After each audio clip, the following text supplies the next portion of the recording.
mitä se niin kuin, jos se ideaali asiakas nyt tulee sinne saitille ja me ollaan saatu se funneli kuntoon, joko Googlesta tai jostain sosiaalisen median alustasta tai mistä ikinä, niin mitä sen tyypin pitäisi niin kuin saada irti siitä ideaalitilanteessa? Sen pitäisi kyetä identifioimaan tavallaan, että suhteessa, että se pitäisi aina ehkä ymmärtää niin, että se verkkosivuhan ei palvele niin kuin kaikki, että sen pitää palvella niitä teidän tavoiteasiakkaita, jos taas otetaan niin kuin keskimääräinen B2B-firma. Siellä on muitakin sidosryhmiä, mitä se yleensä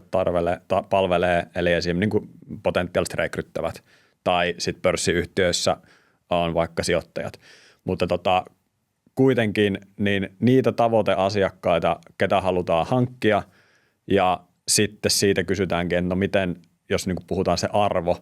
niin sen pitäisi kyetä palvelemaan niissä sen tavoiteasiakkaan ostopolun eri vaiheissa suhteessa, mitä tietoa ne missäkin vaiheessa kerää.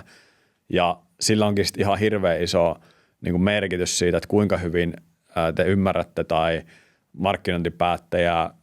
myynnin markkinointijohtaja ymmärtää sen, että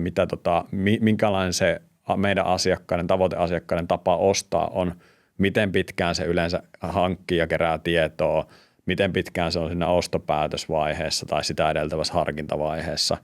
Ja sen sivuston pitäisi tarjota näihin kaikkiin vaiheisiin apua ja niin kuin tuottaa oikeasti lisäarvoa niissä, niin silloin se alkaa olla niin kuin hyvällä tasolla, parhaimmillaan erinomaisella.